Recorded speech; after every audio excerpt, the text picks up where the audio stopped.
All right.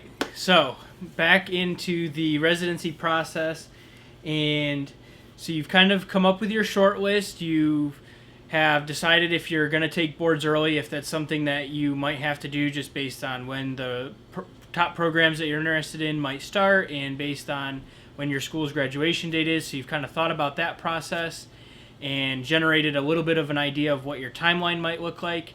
So now it is time to get into the nuts and bolts of how do you apply to these programs and what can you do to separate yourself out and what materials might you want to have kind of prepped, and then what does that process kind of look like. And I think the first part of that process is kind of touching up your resume, generating a reference list. I know personally that wasn't anything I had heard of until I kind of started this process, and I think it was might have been one of my CIs or one of the faculty members at Ithaca College that was like, oh, a reference list might be something good to kind of add in. So I'll talk about that, and then kind of just some things to get prepped before you start diving into the actual application process. And this is something that you can kind of even do as you're still kind of refining that list and figuring out what your timeline might look like. So I think what we're gonna do for this is we're gonna hop on the computer. I'm gonna go over kind of resume writing and just some general tips and tricks for writing a resume, at least that I have found or used or have had people tell me that I think have been helpful. And none of this is anything that I'm creating. It's all stuff that people have helped me with or taught me. And so I want to be really clear about that. So we'll hop on the computer and we'll kind of go over some elements of an effective resume for trying to apply to residency programs for physical therapy.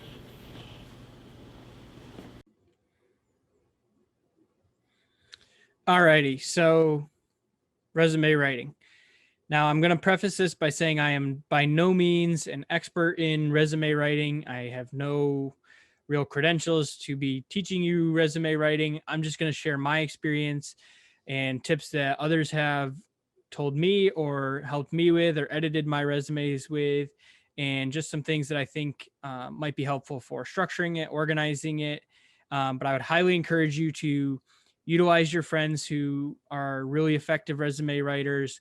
Use your college's resource centers, use professional services, reach out to people on LinkedIn, reach out to your bosses, reach out to professors, and ask them for help because they're going to know. I'm just going to share my experience and some things that I think are helpful and have helped me. But this is by no means the end all be all.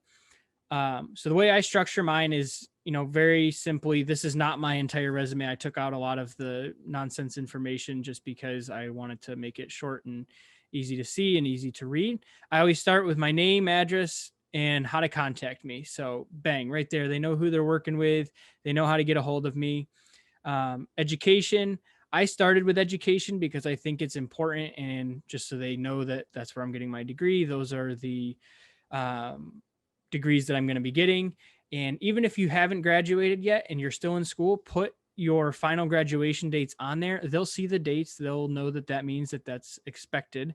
And if it's before that graduation date, you could even type in anticipated or expected, might be a better one. Expected, and then the date, just so they know that that's what is coming. That's what you're working towards, and they know what you already have accomplished. Right under that, I personally, for physical therapy and going into residency programs, I would get right into professional experience. I started right out with clinical experience. And then from here, I went in and I said clinical education one. And then I put in the clinic name, the time. And then underneath that, I basically talked about the type of clinic. Let me unbold that. So, type of clinic, patients I saw, and responsibilities I had. And then underneath that, I listed the documentation system and my CI and my CI's contact information. And, obviously get your CI's permission to be able to put their name and contact info on there. And then I did that for every clinical that I had, and then every clinical that I was going to have. So if I was going to a clinic, let's say that I hadn't gone to yet, I would say clinical education. Let's say it was my last one, which I hadn't gone on yet. I would put the clinic name and then the time I was going to be there. And then I would just say, inpatient SCI unit. Just so they would know that that's what my experiences are going to be, especially if you haven't had experiences with a patient population that you want to work with, or you haven't had a clinical rotation with them yet. It shows that you're going into those clinics and you're going to be getting those experiences prior to the start of your residency.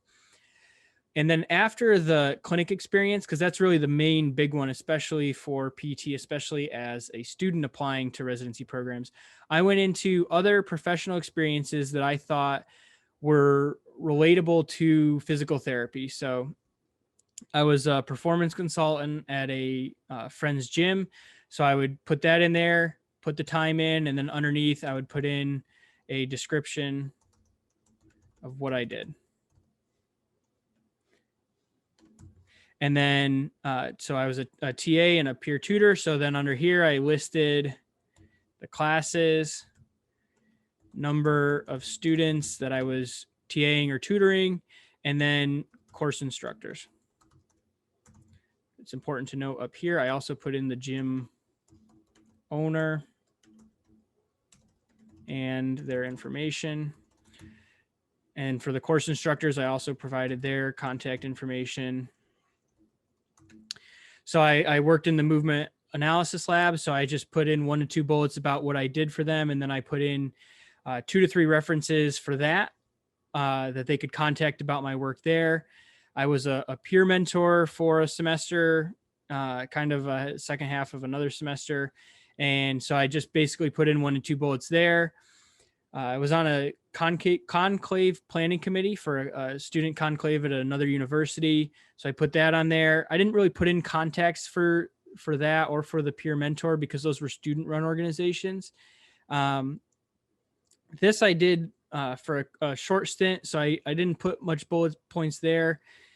This place was the same facility as up here, but it was later on.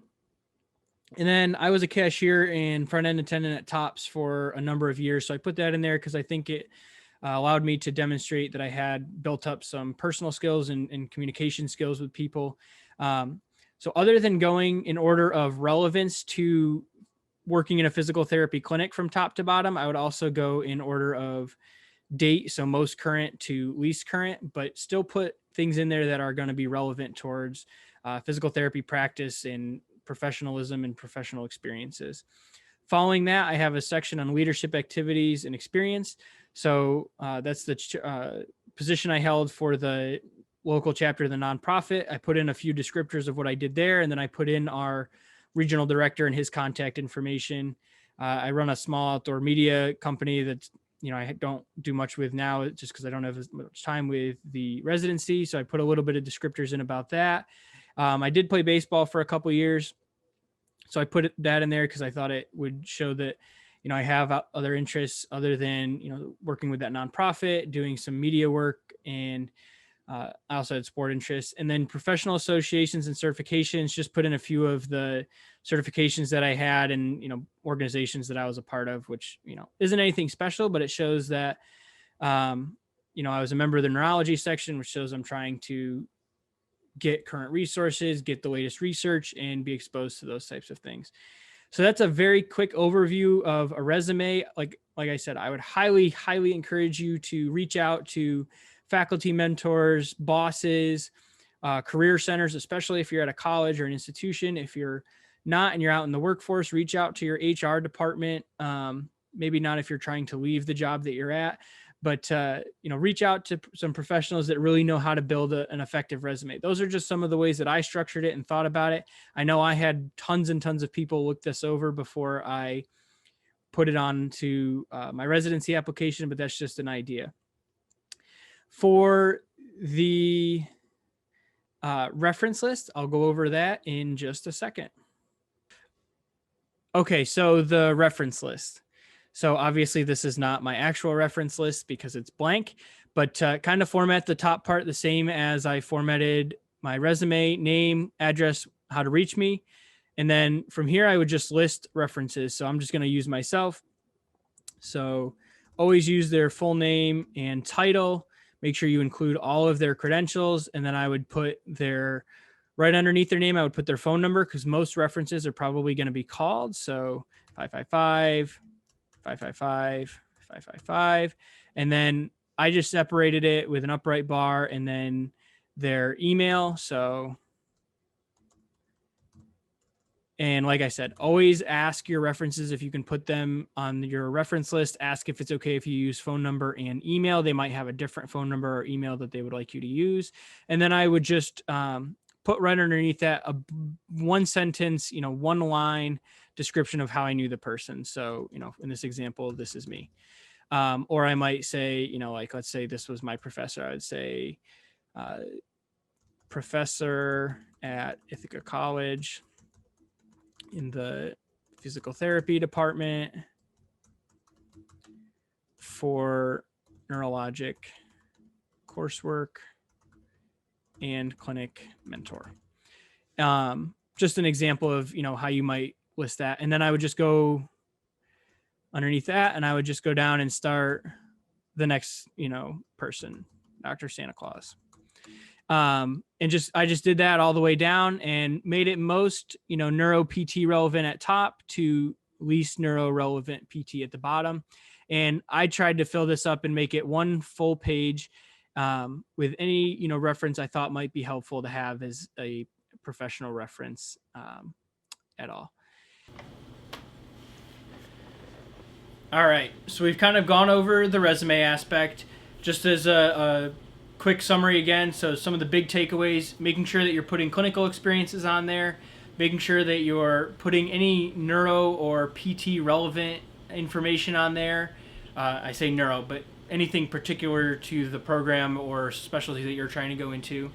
And then anything outside of PT or outside of required stuff that is just kind of a reflection of who you are and what your interests are, where your passions and where your time, energy, and efforts lie, because that can help show that you're well-rounded and that you have other interests outside of PT, or that your other interests are things within PT but not necessarily things that you have to be doing, such as maybe clubs or whatever.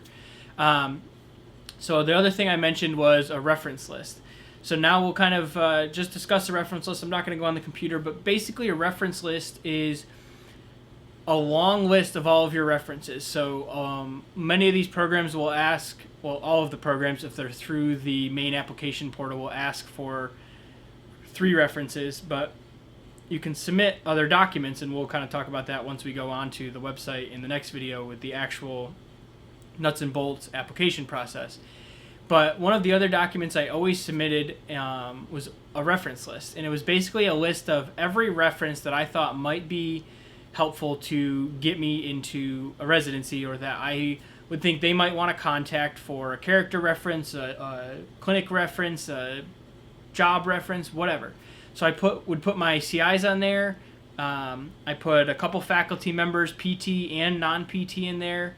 I put some people that helped me out with the local chapter of the nonprofit that I ran, and then I put 1 or 2 friends that were, had some professional experiences and were outside of the realm of PT and some inside the realm of PT, just because I wanted these places and facilities and programs to have a large list of people that I felt comfortable with them contacting and that felt comfortable talking about me enough that they would provide a recommendation for me. Just because if you have 3 people, that's great, but if you have 5 people or 10 people, that's even better.